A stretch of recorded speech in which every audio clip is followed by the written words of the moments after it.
നമസ്കാരം.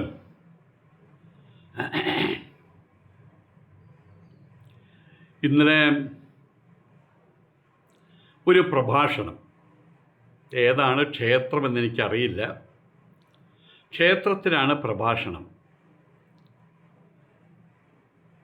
പ്രഭാഷണം നടത്തുന്നത് ഒരു മുസ്ലിം പ്രൊഫസറോ മറ്റോ ആണ്. അദ്ദേഹം അതാണ് നടത്തുന്നത്. വളരെ മനോഹരമായിട്ട് അദ്ദേഹം പഠിച്ചു പറയുന്നു. ഗീതയെ ആസ്പദമായിട്ട്, മഹാഭാരതത്തെ ആസ്പദമാക്കിയിട്ടാണ് പ്രഭാഷണം. എല്ലാവരും വളരെ അടക്കത്തോടുകൂടി ഒതുക്കത്തോടുകൂടി അത് കേട്ടിരുന്നു. അദ്ദേഹം പറഞ്ഞതിൽ ഞാൻ പഠിച്ച കാര്യങ്ങൾ വെച്ചാണ് ഞാൻ അതിനെ വിശകലനം ചെയ്യുന്നത് കേട്ടോ. അദ്ദേഹം പറഞ്ഞ കാര്യങ്ങളിൽ ഒരു തെറ്റും ഞാൻ കണ്ടില്ല. എന്നാൽ ഒരു ചെറിയ തെറ്റ് കണ്ടു. അത് ഇത്രയാണ്: ഇവിടെയുള്ള ഹിന്ദുക്കൾ പോലും മനസ്സിലാക്കി വെച്ചിട്ടില്ലാത്തൊരു കാര്യം, പലരും പലരുടെ പ്രഭാഷണത്തിൽ ഉപയോഗിക്കുന്നൊരു കാര്യം. മഹാഭാരത യുദ്ധം നടക്കുന്നു. മഹാഭാരത യുദ്ധം നടക്കുമ്പോൾ സഞ്ജയൻ, അദ്ദേഹം ധൃതരാഷ്ട്രരുടെ പ്രധാനമന്ത്രിയാണ്. ധൃതരാഷ്ട്ര അന്ധനാണ്, എല്ലാവർക്കും അറിയാമല്ലോ. അപ്പോൾ അദ്ദേഹത്തിൻ്റെ അരികത്തിരുന്നു കൊണ്ട്, ചാരത്തിരുന്നു കൊണ്ട് പടക്കളത്തിൽ നടക്കുന്ന കാര്യങ്ങൾ ദിവ്യദൃഷ്ടിയാൽ കരഗതമാക്കിയിട്ട് ഇദ്ദേഹത്തെ പറഞ്ഞു കൊടുക്കുകയാണത്രേ സഞ്ജയൻ. അന്നത്തെ കാലഘട്ടത്തിലും അങ്ങനെയുള്ള എന്തൊക്കെയാണെങ്കിൽ നമ്മൾ അമേരിക്കയിലോ ഇറാനിലോ നടക്കുന്ന യുദ്ധം നമുക്ക് ടി വിയിലൂടെ കാണാം, അല്ലെങ്കിൽ മൊബൈലിലൂടെ കാണാം. അന്നും അതൊക്കെ ഉണ്ടായിരുന്നത്രേ. അങ്ങനെ അതിന് ന്യായീകരിക്കാൻ ശ്രമിക്കുന്ന ആൾക്കാരുണ്ട്. അത് ശുദ്ധ അസംബന്ധമാണ്. നമ്മൾ കേട്ട് പഴകിച്ച കഥയാണ്. സഞ്ജയൻ ധൃതരാഷ്ട്രയുടെ ചാരത്തിരുന്നു കൊണ്ട് ദിവ്യദൃഷ്ടിയാൽ പടക്കളത്തിൽ സമന്തപഞ്ചകത്തിൽ നടക്കുന്ന യുദ്ധം കണ്ടുകൊണ്ട് അത് അദ്ദേഹത്തോട്, ധൃതരാഷ്ട്രയോട് പറഞ്ഞു കൊടുക്കുകയാണ് എന്നുള്ളത്. അതൊരു ബ്ലണ്ടറാണ് വാസ്തവത്തിൽ. വിഡ്ഢിത്തമാണ്, ഹിമാലയൻ ബ്ലണ്ടറാണ് വാസ്തവത്തിൽ. സഞ്ജയൻ പടക്കളത്തിലാണ് ഉണ്ടായിരുന്നത്. യുദ്ധം തുടങ്ങിയ സമയം മുതൽക്ക് സഞ്ജയൻ പടക്കളത്തിലാണ് ഉണ്ടായിരുന്നത്.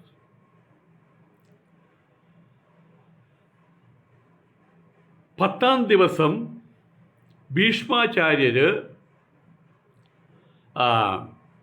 അർജുന ശരങ്ങളേറ്റ് വീഴുകയാണ്.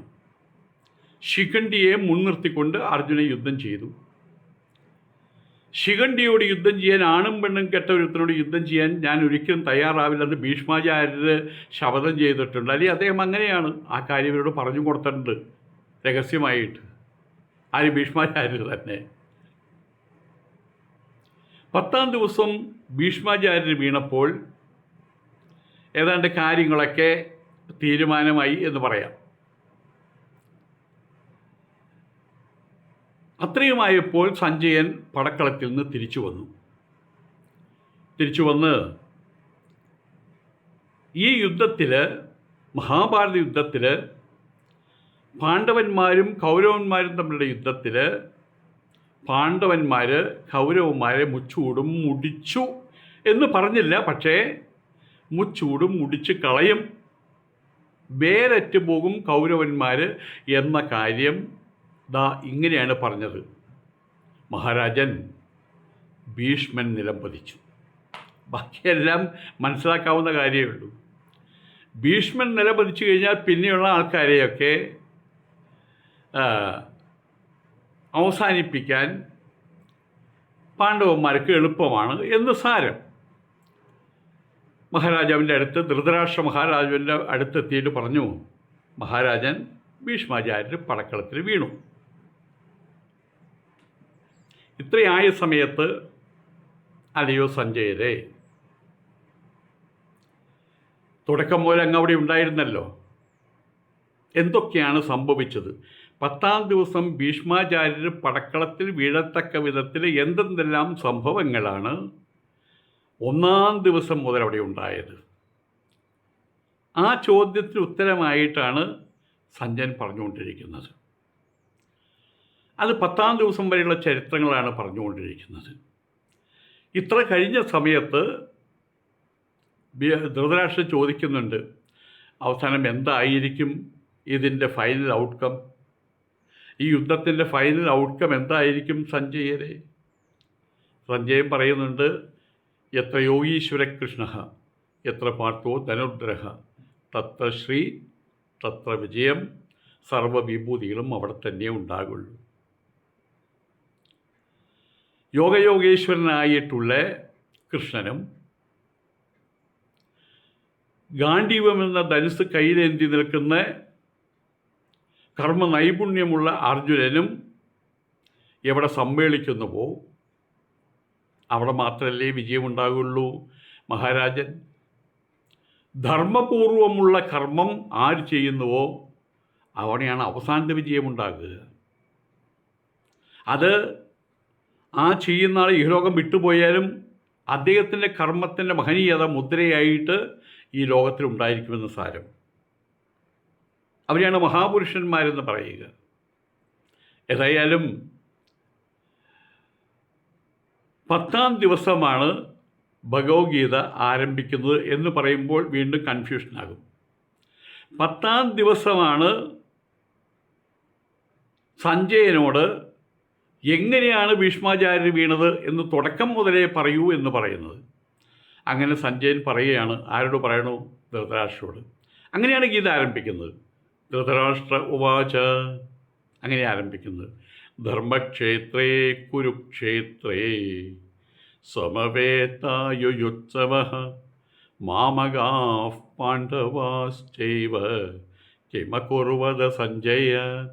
ഈ ചോദ്യത്തിലൂടെയാണ് ഗീത ആരംഭിക്കുന്നത്. ഗീത മഹാഭാരതത്തിനകത്തുള്ള ചെറിയൊരു 2, 3, 4 പേജ്, മഹാഭാരതം വളരെ വലിയ ഗ്രന്ഥമാണ്. അതിൽ 4, 5, 8 പേജ് എന്ന് വെച്ചോളൂ. അതിൽ നിങ്ങൾ വേണേൽ 5, 10 പേജ് കൂടുതൽ ചേർത്തോളൂ. 700 ശ്ലോകങ്ങൾ മാത്രമേ അതിനകത്തുള്ളൂ. 701 ശ്ലോകമുണ്ട് എന്ന് എവിടെയോ വായിച്ച് കേട്ടിട്ടുണ്ട്. പക്ഷേ ഇപ്പോൾ പോപ്പുലറായിട്ടുള്ള എല്ലാ ഗ്രന്ഥത്തിലും 700 ശ്ലോകങ്ങളാണുള്ളത്. ശങ്കരാചാര്യ ഭാഷ്യം എഴുതിയിട്ടുള്ളതും 700 ശ്ലോകങ്ങൾക്കാണ് എന്ന് സാരം. ഏതായാലും ഈ ചോദ്യങ്ങൾ, ധർമ്മക്ഷേത്രമാകുന്ന കുരുക്ഷേത്രത്തിൽ യുദ്ധത്തിൽ ഔത്സുക്യം പൂണ്ട് മുഖാമുഖം നോക്കി നിൽക്കുന്ന എൻ്റെ ആളുകൾ, ഇതാണൊരു സാധാരണ ഗൃഹസ്ഥാശ്രമിയുടെ സ്വഭാവം. ഇതാണ്. നമ്മൾ എന്നുള്ള വാക്ക് അവർ ഉപയോഗിക്കില്ല. ഞാൻ, നീ എന്ന വാക്ക് ഉപയോഗിക്കുന്നതായിരിക്കും അവർക്ക് താല്പര്യം. അവിടെയും അതന്നെ ഉപയോഗിച്ചത്. എൻ്റെ ആളുകളും പാണ്ഡവന്മാരും എന്ത് ചെയ്തു എന്ന് ചോദിക്കുന്നതാരാ? ധൃതരാഷ്ട്രൻ. ഉത്തരം പറയുന്നതാരാ? സഞ്ജയൻ. ഇതെല്ലാം കഥാപാത്രങ്ങളാണ്. ഒരിക്കൽ ചിന്മയാനന്ദ സ്വാമികൾ, സംപൂജ്യ ചിന്മയാനന്ദ സ്വാമികൾ മദ്രാസിൽ വെച്ച് അദ്ദേഹത്തിൻ്റെ ഗീത 1008 മറ്റു ഗീതാ പ്രഭാഷണം നടക്കുകയാണ്. തുടങ്ങിയിട്ടേ ഉള്ളൂ. വളരെ ചെറുപ്പമാണ്. കൂട്ടത്തിൽ അദ്ദേഹം പറഞ്ഞു, Krishna is the best character of Vyasa എന്ന്. കൃഷ്ണൻ വ്യാസൻ്റെ നല്ലൊരു കഥാപാത്രമാണ് എന്ന്. കൃഷ്ണസങ്കല്പം പലയിടത്തും ഉണ്ട്. പക്ഷെ അദ്ദേഹത്തിൻ്റെ മഹാഭാരതത്തിലും കൃഷ്ണനെ കൊണ്ട് വെച്ചിട്ടുണ്ട്. അത് അദ്ദേഹത്തിൻ്റെ കഥാപാത്രമായിട്ട് മാത്രമേ നമ്മൾ കാണാൻ പാടുള്ളൂ. പറഞ്ഞുകൊണ്ട് തന്നെ വലിയൊരു അകളയുണ്ടായി അവിടെ. അതിൽ കുറേ ആൾക്കാർ അന്നത്തെ ശങ്കരാചാര്യരുണ്ട്. പെരിയവർ അദ്ദേഹത്തെ പോയി കണ്ടു. ഇങ്ങനൊരു ചെറുപ്പക്കാരൻ കേരളത്തിൽ നിന്നുള്ള ആളാണ്, ഗീത പറയുന്നു. ഗീത ഇംഗ്ലീഷിലാണ് പറയുന്നത്. ഇംഗ്ലീഷിലൊക്കെയും ഗീത പറയാൻ പാടുണ്ടോ? അപ്പം പെരിയവർ പറഞ്ഞു, ശങ്കരാചാര്യർ, കാഞ്ചി കാമകോടി പീഠാധിപതി ശങ്കരാചാര്യർ അദ്ദേഹത്തോട് പറഞ്ഞു, ഞങ്ങളങ്ങനെ തല്ലാൻ പോവുകയാണ്, തല്ലി ഓടിക്കാൻ പോവുകയാണ്. അദ്ദേഹം സംയമനത്തോടു കൂടി എല്ലാം കേട്ടു. എന്നിട്ട് പറഞ്ഞു, നിങ്ങൾ തല്ലുകയോ തല്ലാതിരിക്കുകയോ നിങ്ങളുടെ ഇഷ്ടം, ഏതായാലും അതൊന്ന് മുഴുവൻ കേൾക്ക്.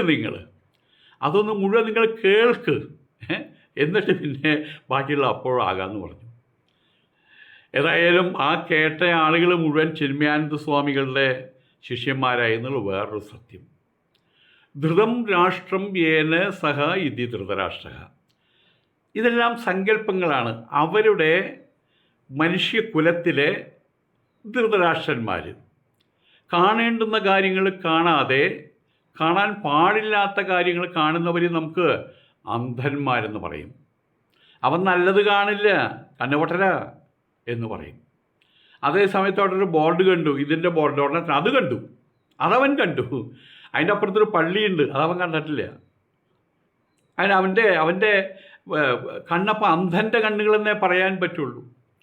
എത്തേണ്ടുന്ന സ്ഥലത്തേക്ക് എത്താതെ എത്താൻ പാടില്ലാത്ത നരകതുല്യമായിട്ടുള്ള സ്ഥലത്തേക്ക് നടക്കുന്നവൻ ആരാ? മുടന്തനാണ്. അവനെയാണ് യേശു ക്രിസ്തു നേർവഴിക്ക് നടത്തിയത്. അയാളുടെ മുടന്താണ് മാറ്റിയത്. മനസ്സിൻ്റെ മുടന്തും കാലിൻ്റെ മുടന്തും. അങ്ങനെ വേണം അതിനെ കാണാൻ.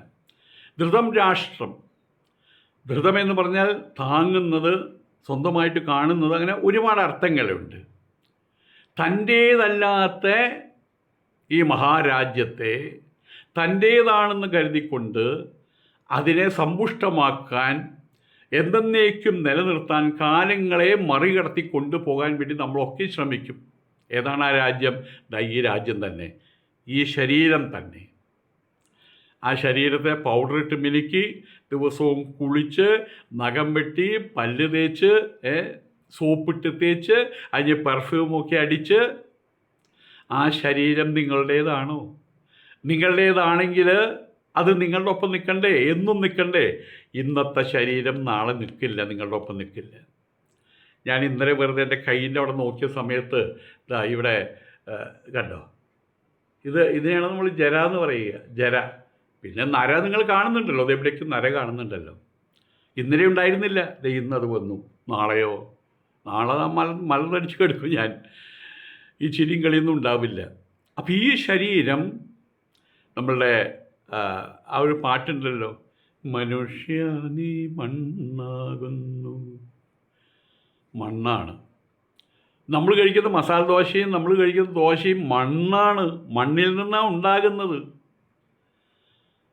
അതിൻ്റെ എക്സ്ട്രാക്റ്റ് എടുത്ത് നമ്മൾ കഴിക്കുന്നു, നമ്മുടെ ശരീരം വളർത്തുന്നു. ആ ശരീരം സുപ്രഭാതത്തിൽ പൊടിയായിട്ട് മണ്ണിലേക്ക് പോകുന്നു. അത് കത്തിച്ച് കളഞ്ഞാലും കുഴിച്ചിട്ടാലും എല്ലാം ഒരുപോലെ തന്നെ.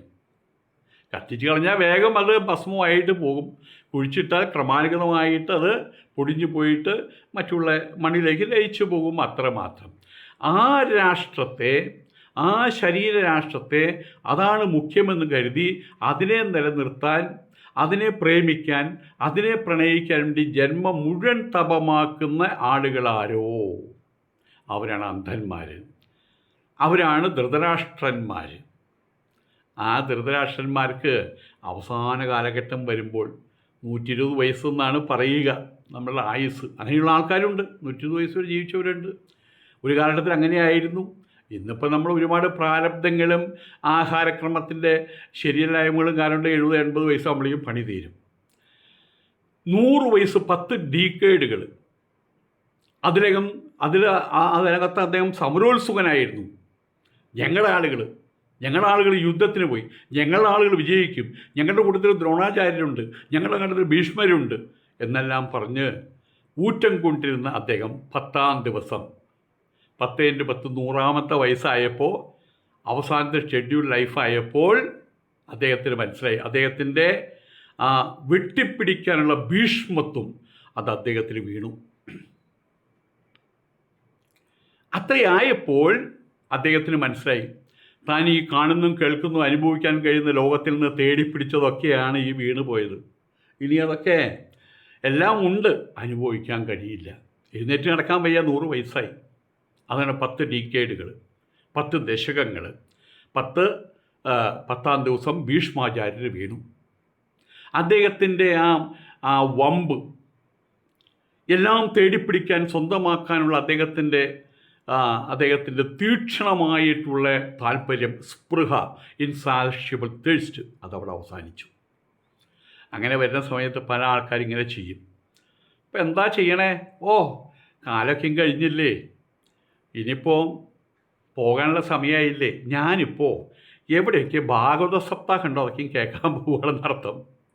അല്ലെങ്കിൽ ബൈബിളുണ്ട്, അത് കേൾക്കാൻ പോവുകയാണ്. അല്ലെങ്കിൽ വിശുദ്ധ ഖുറാൻ, അത് കേൾക്കാൻ പോവുക. ഇപ്പോൾ ഞാനിപ്പോൾ പണ്ടൊന്നും പള്ളിയിൽ പോകാറില്ലേ, അപ്പോൾ അവിടെ തന്നെയാണ് പോകുന്നത്. കാരണം എന്താണ്? അത്രയായപ്പോൾ അദ്ദേഹം സമ്യക് ചിന്തകൾ നമ്മളിലേക്ക് പകർന്നു തരുന്ന സമ്യക് ചിന്താവാനായിരിക്കുന്ന പ്രമാണ ഗ്രന്ഥങ്ങളിലേക്ക് തിരിഞ്ഞു എന്നാണ് സാരം.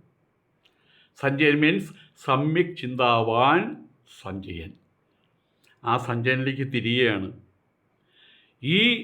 ഇവിടെ നമ്മൾ കടന്നു വരുന്നു, ഇവിടെ നമ്മൾ നിലനിൽക്കുന്നു, ഇവിടെ നിന്ന് കടന്നു പോകുന്നു. അവിടെ ചോദ്യം അപ്പോഴാണ് ഉത്ഭവിക്കുന്നത്. ഫ്രം വേർ, നമ്മൾ എവിടെ നിന്നാണ് വരുന്നത്? കസ്ത്വം കോഹം കുത ആയാതഹ, എവിടെ നിന്നാണ് വരുന്നത്, എന്തിനാ വന്നത്, ഇനി എവിടേക്കാണ് പോകുന്നത് എന്നിത്യാദി കാര്യങ്ങൾക്ക് ഉത്തരം തേടാൻ വേണ്ടിയിട്ട് അദ്ദേഹം സമീപിക്കുന്നത് പ്രമാണങ്ങളെയാണ്, സമ്യക് ചിന്താവാന്മാരെയാണ്, അല്ലെങ്കിൽ പൂർവ്വസൂരികളുടെ വലിയൊരു പരമ്പര തീർത്തു വെച്ച വചനങ്ങളിലേക്കാണ്. അതാണ് സഞ്ജയൻ. അപ്പോൾ ധൃതരാഷ്ട്രം എന്ന് പറഞ്ഞാൽ അന്ധൻ നമ്മളുടെ കൂട്ടത്തിലുണ്ട്, സഞ്ജയന്മാർ നമ്മുടെ കൂട്ടത്തിലുണ്ട്. നമ്മുടെ വീടിനകത്തൊക്കെയും ഭഗവത്ഗീത വാങ്ങിച്ചു വെച്ചിട്ടുണ്ടല്ലോ, അതാണ് സഞ്ജയൻ. ബൈബിളും ഖുറാനും വാങ്ങിച്ചു വെച്ചിട്ടുണ്ടല്ലോ, അതൊക്കെയാണ് സഞ്ജയൻ. പക്ഷെ നമ്മൾ തിരിഞ്ഞു നോക്കില്ല. ഒരു കാലഘട്ടം കഴിയുമ്പോൾ തിരിഞ്ഞു നോക്കും. അതിൻ്റെ പ്രതീകാത്മകമായിട്ടുള്ള വർണ്ണനയാണ് ഒന്നാമത്തെ ശ്ലോകത്തിൽ തന്നെയുള്ളത്. ബൃഹത്തായ അർത്ഥങ്ങൾ വേറെയുണ്ട്, ഞാൻ എൻ്റെ കൂട്ടത്തിൽ പറഞ്ഞത് മാത്രം. അപ്പോൾ പറയാനുള്ള കാരണം എന്താണ്? യുദ്ധം തുടങ്ങിയത് മുതൽ സഞ്ജയൻ ധൃതരാഷ്ട്രരുടെ പ്രധാനമന്ത്രി പടക്കളത്തിലായിരുന്നു. അദ്ദേഹം കാര്യങ്ങൾ നേരിട്ട് നോക്കി കണ്ടു. 10-ാം ദിവസം അദ്ദേഹം ഭീഷ്മാചാര്യർ വീണപ്പോൾ രാജകൊട്ടാരത്തിൽ മടങ്ങിയെത്തി ധൃതരാഷ്ട്രയോട് പറഞ്ഞു, ഭീഷ്മാചാര്യർ വീണു. അപ്പോൾ ധൃതരാഷ്ട്ര ചോദിക്കുകയാണ്, അവിടെ നടന്ന സംഭവങ്ങൾ മുഴുവൻ എനിക്ക് പറഞ്ഞു തരൂ എന്ന്. അങ്ങനെയാണ് ഭഗവത്ഗീത സന്ദർഭം. അത് ഞാൻ പറഞ്ഞു എന്ന് മാത്രം, അദ്ദേഹത്തെ തിരുത്തിയതല്ല. അദ്ദേഹത്തിൻ്റെ കമൻറ്റ് ബോക്സിൽ എഴുതിയിരുന്നു ഇങ്ങനൊരു സംഭവം ഉണ്ടെന്ന്. അത് ഞാൻ ഇപ്പോൾ ഒന്നുകൂടി പറഞ്ഞു എന്ന് മാത്രം. ഭഗവത്ഗീത സന്ദർഭങ്ങൾ പിന്നെ പലരും ചോദിക്കാറുണ്ട്, ഭഗവത്ഗീത സന്ദർഭങ്ങൾ പറയൂ, പുരാണത്തിലെ കഥകളുടെ മഹനീയതകൾ അതിൽ അന്തർഭവിച്ചിട്ടുള്ള അന്തർലീനമായിട്ടിരിക്കുന്ന രഹസ്യങ്ങളെക്കുറിച്ച് പറഞ്ഞു തരുമെന്ന് പലരും പറയാറുണ്ട്. എൻ്റെ കഴിവിനനുസരിച്ച് ഞാൻ പലപ്പോഴും പറഞ്ഞിട്ടുമുണ്ട്, പരമ്പരയായിട്ട് പറഞ്ഞിട്ടുണ്ട്. ഭഗവത്ഗീതയും പറഞ്ഞിട്ടുണ്ട്, ഭജഗോവിന്ദവും പറഞ്ഞിട്ടുണ്ട്, കഠോപനിഷത്തും പറഞ്ഞിട്ടുണ്ട്. അതേതോ ചാനലിലെല്ലാം കെടുക്കുന്നുണ്ട്. ഏതായാലും ഇപ്പോഴിങ്ങനൊരു സാഹചര്യത്തിലേക്ക് എന്നെ കൊണ്ടെത്തിച്ച ആ പ്രൊഫസർ, മുസ്ലിമായിരിക്കുന്ന ആ പ്രൊഫസർ, അദ്ദേഹത്തോട് ഞാൻ വിദൂരമായിട്ടുള്ളൊരു സല്യൂട്ട്, ഒരു നന്ദി പറയുകയാണ്. നമസ്കാരം.